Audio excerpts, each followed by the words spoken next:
तन्वी की आंखों में डर साफ साफ झलक रहा था और विद्युत गाड़ी के अंदर गुस्से में चुपचाप बैठा हुआ था। वहां मौजूद सारे लोग विद्युत के बिहेवियर को अच्छे से जानते थे। उसके गुस्से के डर से सबकी सांसें कुछ देर के लिए रुक गई। आई एम सॉरी, तन्वी ने कांपती आवाज में विद्युत की तरफ देखते हुए कहा। विद्युत के डर से वो अपनी चोट के दर्द को भी भूल गई। वो गाड़ी के सामने से हटती है और अपने कदम पीछे लेने लगती है। वो मुड़कर दूसरी तरफ जा ही रही होती है कि कोई उसके कंधे पर अपने ठंडे हाथ रख देता है। तन्वी पीछे पलटकर देखती है तो विद्युत उसे गुस्से से देख रहा होता है। घबराहट से तन्वी का दम घुटने लगता है। उसे ऐसा लगता है जैसे कोई उसके गले को दबाकर उसकी सांसों को रोक रहा हो। क्या ये सब कुछ मुझे उकसाने के लिए है? विद्युत तन्वी की ओर गुस्से से देखकर कहता है। क्या? तन्वी चौंक कर विद्युत को देखते हुए कहती है, आखिर ये कहना क्या चाहते हैं? इन्हें क्या लगता है कि मैं इन्हें ब्लैकमेल करने आई हूँ और सारी मीडिया वालों को बताने आई हूँ कि मैं मिसेस नुमानी हूँ? ये सारे सवाल तन्वी के मन में उठने लगते हैं। नहीं, मैंने जानबूझकर के ये सब नहीं, किसी का धक्का लगने की वजह से मैं। घबराहट में तन्वी अपनी पूरी बात भी नहीं कह पा रही थी। वो एक नजर सारे रिपोर्टर्स की तरफ देखती है। सबकी नजरें उस पर ही होती है। वो समझ जाती है कि इस वक्त उसका चुप रहना ही बेहतर है। अगर उसने ऐसा वैसा कुछ कह दिया तो? मिस्टर विद्युत, मैंने जानबूझ के ये सब नहीं किया। मेरा आपको नाराज करने का कोई इरादा नहीं था। मैं तो बस यहाँ आपके इंटरव्यू के लिए आई थी। क्या आप हमें बता सकते हैं कि आखिर मिसेस नुमानी कौन है? बात को घुमाते हुए तन्वी अपने रिपोर्टर वाले अवतार में विद्युत से सवाल करती है। तन्वी घबराकर एक नजर उसकी तरफ देखती है। विद्युत वैसे ही खड़ा रहा। उसकी आंखें समुद्र की तरह गहरी और शांत थी। तन्वी मन ही मन ये सोचने लगती है कि कितना अच्छा हो अगर गुस्से में विद्युत उसे धक्के देकर वहां से निकाल दे। इतने में गाड़ी के अंदर से किसी लड़की की आवाज आती है। मिस्टर विद्युत, माफ कर दीजिए बेचारी को। देखिए, आपके गुस्से से सब कितना डरे हुए हैं। इतने सारे लोग आपसे बस मिसेस नुमानी के बारे में ही जानना चाहते हैं। आप सबको बता क्यों नहीं देते मिसेस नुमानी के बारे में? तन्वी ने गाड़ी के अंदर से आती आवाज की तरफ देखा। कार की पिछली सीट पर विद्युत की फिल्म की को स्टार यामिनी सहाय बैठी थी। तन्वी एक तरफ विद्युत और दूसरी तरफ यामिनी को देखती रहती है। ये दोनों एक साथ एक ही गाड़ी में? आखिर क्यों? कल भी मिस्टर विद्युत आधी रात को घर से चले गए थे। क्या वो यामिनी के साथ थे? ये सारे सवाल एक एक कर तन्वी के मन में उठने लगते हैं। वहीं यामिनी और विद्युत को एक ही गाड़ी में देखकर सारे रिपोर्टर्स के बीच गॉसिप शुरू हो जाती है। सारे रिपोर्टर्स इस बात से खुश हैं कि आखिरकार उन्हें सुपरस्टार विद्युत की लाइफ से जुड़ी एक मसालेदार खबर मिल गई, जिसकी उम्मीद उन सब ने बिल्कुल भी नहीं की थी। कच कच सारे फोटोग्राफर्स तुरंत विद्युत और यामिनी के एक साथ होने की फोटोज खींचने लगते हैं। वहीं दूसरे रिपोर्टर्स उन दोनों से तरह तरह के सवाल करने लगते हैं। मिस्टर विद्युत, क्या आप बता सकते हैं कि मिस यामिनी आपके साथ फिल्म की शूटिंग में क्यों आई है? आपकी शादी के अगले दिन ही आप खास तौर पर इस फिल्म की शूटिंग के लिए यहाँ आए हैं। क्या इस फिल्म में आपकी कामयाबी की वजह मिस यामिनी है? मिस्टर विद्युत, क्या हम जान सकते हैं कि आखिर मिसेस विद्युत नुमानी कौन है? क्या वो भी फिल्म इंडस्ट्री से है? सभी रिपोर्टर्स एक एक कर विद्युत से सवाल पूछने लगते हैं। विद्युत बिना कुछ रिएक्ट किए चुपचाप उसी जगह खड़ा रहता है और आखिरकार रिपोर्टर्स को देखते हुए अचानक से बोलता है, आप लोग काफी क्यूरियस हैं मेरी पर्सनल लाइफ के बारे में जानने के लिए। वैसे आपके सारे सवालों का जवाब यही मौजूद है। विद्युत के ऐसा कहते ही तन्वी शॉक्ड हो जाती है। उसे ऐसा लगता है जैसे ये सब एक बुरा सपना है जो उसकी आंखों के सामने सच हो रहा है। विद्युत सबके सामने तन्वी की ओर इशारा करते हुए कहता है, मेरी वाइफ वो है। विद्युत की बात पर एकदम से सन्नाटा छा जाता है। क्या मिस्टर विद्युत वाकई सबके सामने हमारे रिश्ते को मानना चाहते हैं? तन्वी खुद से सवाल करती है। यहाँ राइट। गाड़ी के अंदर बैठी यामिनी विद्युत की बात पर हंसते हुए उससे कहती है, मिस्टर विद्युत, आप और आपकी मजाक, जरा उस बेचारी का चेहरा तो देखो, आपकी बातों से कितना डर गई है। क्या मेरे लिए आप उसे माफ नहीं कर सकते? उसने जानबूझ के कुछ नहीं किया है। यामिनी की बातें सुनकर सारे लोग समझ जाते हैं कि विद्युत तन्वी के सवालों का मजाक उड़ाने के लिए ये सब कह रहा है। यामिनी की बातें सुनकर तन्वी काफी रिलैक्स्ड हो जाती है। उसे अपने दिल की धड़कनें वापस से सुनाई देने लगती है। विद्युत की नजरों से दूर तन्वी भीड़ में छुपने ही वाली होती है कि यामिनी फिर से पूछ बैठती है, अरे देखना कहीं उस लड़की के हाथ में ज्यादा चोट तो नहीं आई? मिस्टर विद्युत, प्रोडक्शन में फर्स्ट एड अवेलेबल है, क्यों ना हम इसे अपने साथ ही ले चले? यामिनी की बात सुनकर तन्वी विद्युत की तरफ देखती है। विद्युत अब भी बिना कुछ रिएक्ट किए हमेशा की तरह चुपचाप खड़ा रहता है। कुछ देर बाद एक नजर वो तन्वी के हाथ की तरफ देखता है। तन्वी घबराकर यामिनी को मना करते हुए कहती है, इट्स ऑल राइट, मैं ठीक हूँ, छोटी सी खरोच है बस। Thank you miss Yamini. Mister विद्युत, भला मिस यामिनी को मेरी इतनी फिक्र कब से होने लगी? रिपोर्टर्स के सामने अपनी केयरिंग होने का दिखावा जो करना है उन्हें, इनके साथ फिल्म सेट में जाने का मतलब है अपने लिए मुसीबत खड़ी करना। तन्वी मन ही मन सोचती है और एक नजर फिर से विद्युत की तरफ देखती है। विद्युत तन्वी की तरफ देख भी नहीं रहा है। जाहिर है कि उसे तन्वी से कोई मतलब नहीं है। ओके देन, आगे से अपना ध्यान रखना, और यहाँ आए सभी मीडिया पर्सन्स को thank you all, take care. भीड़ को बाय बोलते हुए यामिनी अपनी गाड़ी के शीशे बंद कर लेती है और गाड़ी फिल्म सेट के अंदर चली जाती है। गाड़ी के जाते ही सारे रिपोर्टर्स आपस में फिर से बातचीत शुरू कर देते हैं। क्या मिस्टर विद्युत और मिस यामिनी के बीच कुछ चल रहा है? एक रिपोर्टर पूछता है। ये दोनों कल रात से साथ ही हैं, क्या मिसेस नुमानी को इस बात की खबर है? दूसरा रिपोर्टर सवाल करता है।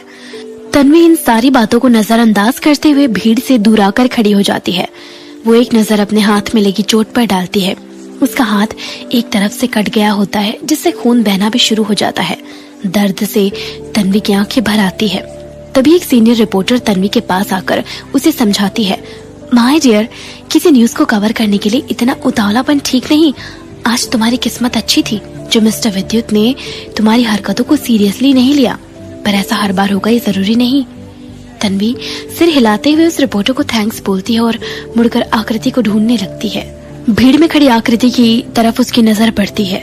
तन्वी आकृति की ओर बढ़ ही रही होती है कि सामने से फिल्म की क्रू मेंबर कविता उसके पास आ जाती है। तन्वी को एक तरफ लाकर कविता उससे कहती है, तुम ही हो ना जिसके हाथों में चोट लगी है, चलो मेरे साथ अंदर चलो। इससे पहले कि तन्वी उसे मना करती, कविता उसके पास आकर उसके कानों में धीरे से कहती है, ये मिस्टर विद्युत के ऑर्डर्स हैं। कविता की बात सुनकर तन्वी काफी सरप्राइज हो जाती है। उसे यकीन नहीं होता कि विद्युत को उसकी इतनी फिक्र भी हो सकती है। एक पल के लिए तो उसे ऐसा लगता है कि उसका सारा दर्द कहीं गायब हो गया। क्या वाकई मिस्टर विद्युत को मेरी फिक्र है? इसका मतलब वो जैसे दिखते हैं असल में उतने बुरे नहीं। अपने मन में ये सब सोचते हुए तन्वी कविता के साथ फिल्म सेट के अंदर चली जाती है। फिल्म सेट पर तन्वी बिना नजर उठाए कविता को फॉलो कर रही होती है। कुछ दूर चलते ही पीछे से यामिनी की आवाज आती है, अरे तुम आ गई? यामिनी तन्वी से मुस्कुराते हुए कहती है, वैसे तो तुम्हारी चोट बहुत गहरी नहीं है, पर अगर इसे बिना दवाई लगाए ऐसे ही छोड़ दोगी तो चोट के निशान तुम्हारी बॉडी में आगे चलकर भी रह जाएंगे, इसीलिए मैंने तुम्हें फिल्म सेट के अंदर बुलवाया है। इसका मतलब मुझे अंदर मिस यामिनी ने बुलाया? तभी मैं कहूँ कि अचानक मिस्टर विद्युत को मेरी फिक्र कब से होने लगी। मुझे फिल्म सेट के अंदर मिस यामिनी के कहने पर लाया गया है। अपने ख्यालों से बाहर निकलकर तन्वी यामिनी को थैंक्स बोलती है। अरे इसमें शुक्रिया कैसा, इतना तो कोई भी किसी के लिए करेगा। तुम्हें जल्द से जल्द वैनिटी रूम में जाना चाहिए, फर्स्ट एड वहीं पर है। यामिनी मुस्कुराते हुए तन्वी से कहती है। कविता के साथ तन्वी ब्रेक रूम की तरफ चली जाती है। तन्वी के जाने के बाद भी काफी देर तक यामिनी उसी जगह पर यूं ही खड़ी रहती है। उसे बार बार वो बात याद आ रही थी कि कैसे विद्युत ने कविता से कहकर तन्वी को सेट के अंदर बुलवाया। आखिर मिस्टर विद्युत को इस रिपोर्टर के लिए इतनी सिंपैथी क्यों है? वो तो कभी भी ऐसे नहीं थे, यामिनी ने सोचा। वहीं तन्वी कविता के साथ फिल्म सेट के एक वैनिटी में आकर बैठ जाती है। फर्स्ट एड का बॉक्स उसके सामने ही रखा होता है। प्रोडक्शन की कॉल आने की वजह से कविता तन्वी को अकेला छोड़कर वैनिटी से बाहर चली जाती है। अपने सामने पड़े फर्स्ट एड से तन्वी दवाएं निकालकर अपनी चोट पर लगाने लगती है और अपने हाथों में पट्टी करती है। तन्वी वैनिटी की खिड़की से बाहर शूटिंग सेट देखने लगती है। तभी तन्वी को सामने से विद्युत अपने बॉडीगार्ड्स के साथ उसी वैनिटी वैन की तरफ आता हुआ दिखाई देता है। विद्युत का मैनेजर अमृत उससे कुछ कह रहा होता है, जिसे सुनकर विद्युत कुछ देर के लिए रुका रहता है। वैनिटी की खिड़की से तन्वी विद्युत को देख रही होती है। फिल्म की शूटिंग के लिए तैयार होने के बाद विद्युत और भी ज्यादा डैशिंग, हैंडसम और गुड लुकिंग लग रहा था। उसे देखते हुए तन्वी एक पल के लिए कहीं खो सी जाती है। वहीं दूसरी तरफ विद्युत वैनिटी वैन से 2 मीटर की दूरी पर रहता है। तन्वी विद्युत को वैनिटी रूम की तरफ आते देख घबरा जाती है। अगर मुझे फिल्म सेट में मिस यामिनी ने बुलवाया था, तब मिस्टर विद्युत को तो इस बारे में कुछ भी पता नहीं होगा। वो तो यही समझेंगे कि मैं उनका पीछा कर रही हूँ। तन्वी ने मन ही मन सोचा और विद्युत के गुस्से से डरकर वो वैनिटी के बाथरूम में जाकर छुप जाती है। जैसे ही उसने बाथरूम का दरवाजा बंद किया, वैसे ही वैनिटी रूम का दरवाजा खुला और कमरे में किसी के कदमों की आवाज सुनाई दी। तन्वी समझ गई कि विद्युत गाड़ी के अंदर आ चुका है। उसके कदमों की आवाज सुनकर तन्वी को यह भी यकीन हो गया कि वो बिल्कुल अकेला है। पर आखिर मिस्टर विद्युत वैनिटी में क्यों आए हैं? कहीं वो मुझसे मिलने तो नहीं आए? तन्वी इन्हीं ख्यालों में खोई रहती है कि उसे वैनिटी के दरवाजे खुलने की आवाज आती है। तन्वी कान लगाकर अंदर आते कदमों की आहट को सुनने लगती है। इस बार यह आवाज हाई हील्स की होती है। तन्वी समझ जाती है कि ये कोई लड़की है। इतने में ही दरवाजे के लॉक होने की आवाज सुनाई देती है। ये दरवाजा क्यों लॉक किया? मिस्टर विद्युत और एक लड़की फिल्म की वैनिटी में बिल्कुल अकेले। कहीं जो मैं सोच रही हूँ वो सच तो नहीं? अपने ख्यालों से बाहर निकलकर तन्वी दरवाजे पर अपने कान लगा लेती है। तभी उसे दरवाजे के उस पार से यामिनी की आवाज सुनाई देती है। मिस्टर विद्युत, आई एम सो ग्लैड कि आज मुझे आपके साथ अकेले रहने का मौका मिला। मैं हमेशा से आपको ये बात बताना चाहती थी पर कभी हिम्मत नहीं कर पाई। एक्चुअली मिस्टर विद्युत, I really like you lot, Yamini विद्युत से कहती है। तन्वी कुछ देर कंफ्यूज हो जाती है। तो ये दोनों क्या सिर्फ बातें करने के लिए पूरे फिल्म क्रू से छुपकर एक वैनिटी में बैठे हैं? क्या ये कन्फेशन था? जरूर इन दोनों के बीच कुछ चल रहा है। तन्वी ये सब सोच ही रही थी कि उसने न चाहते हुए भी बाथरूम का दरवाजा खोलकर एक नजर विद्युत और यामिनी की ओर देखा। वो देखती है कि यामिनी की बातों का विद्युत पर कोई असर नहीं पड़ रहा था।